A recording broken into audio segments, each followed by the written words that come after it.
How do you know when it's time to let go of a dream? That's one of the hardest questions I think that we as people, we as humans have to ask ourselves. It's one of the hardest questions I've had to ask myself for sure, pertaining basketball.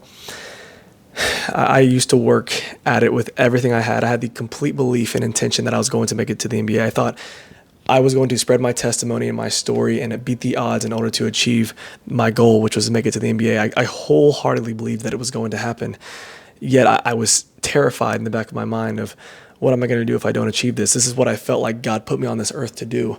How am I going to ever let go of that goal? How am I ever going to stop pursuing it? You know what I mean? Like once I graduated college, I had the opportunity to play overseas, and I didn't take it.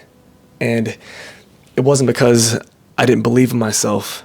I still wholeheartedly thought if I do pursue this, I'll make it to the NBA. But I had the peace about, I prayed about it a lot. And I ended up coming to the conclusion of having this peace where I just felt that I'd given it everything I had.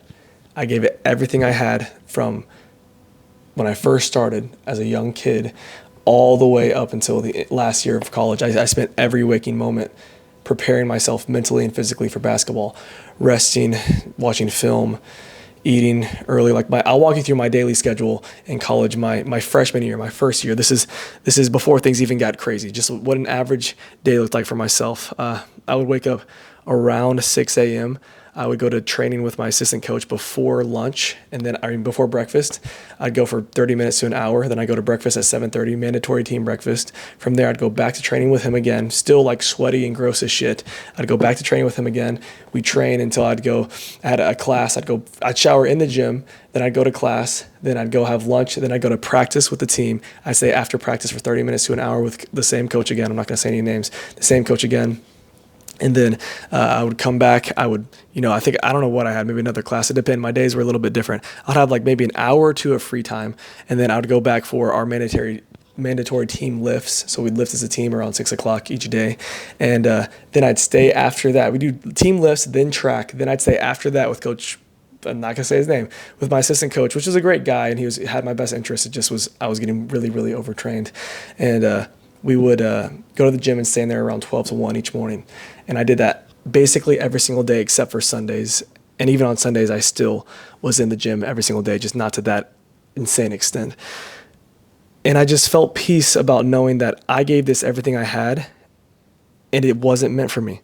And I had to let go of my pride. I had to let go of my ego. I had to say, hey, maybe this isn't what I'm supposed to do. Maybe this isn't what God put me here to do. Maybe I'm here to tell my story and explain to people that are pursuing the same thing that there's life beyond what might seem like your dream, what might seem like your goal. And even whenever I told myself, okay, I'm not going to take this deal. I'm not going to play overseas. I'm not going to play in Australia. I'm going to go back and work. And I was just like, what the, I never thought I would hear myself thinking that I want to give up on my dream. And I thought maybe it felt like giving up, but in my heart, I knew it wasn't. I knew it wasn't giving up. I knew it was me saying, that's just the end of it. I've achieved what I'm supposed to achieve in this sport.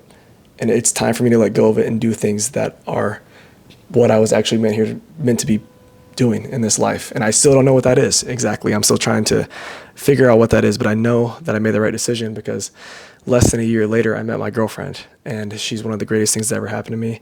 And I've always prayed to have an amazing future wife, an amazing person. That's, what it's all about is having somebody who can watch your life and experience it with you.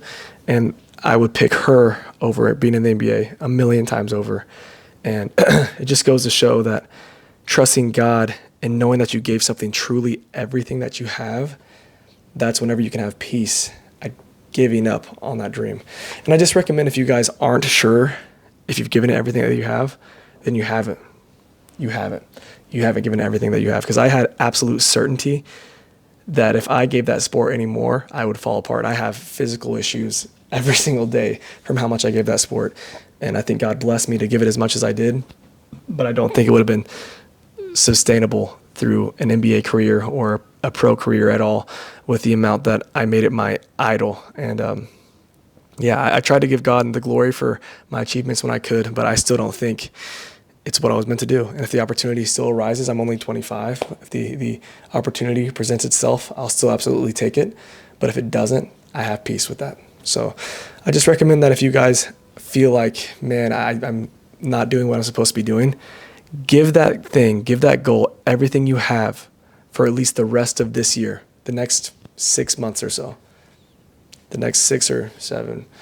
What's wrong with me? The next couple months, give that goal everything that you have.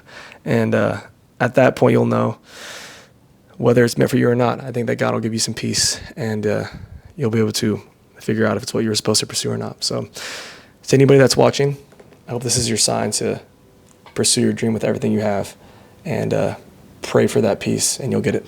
Thank you guys so much for watching. As always, have a blessed one.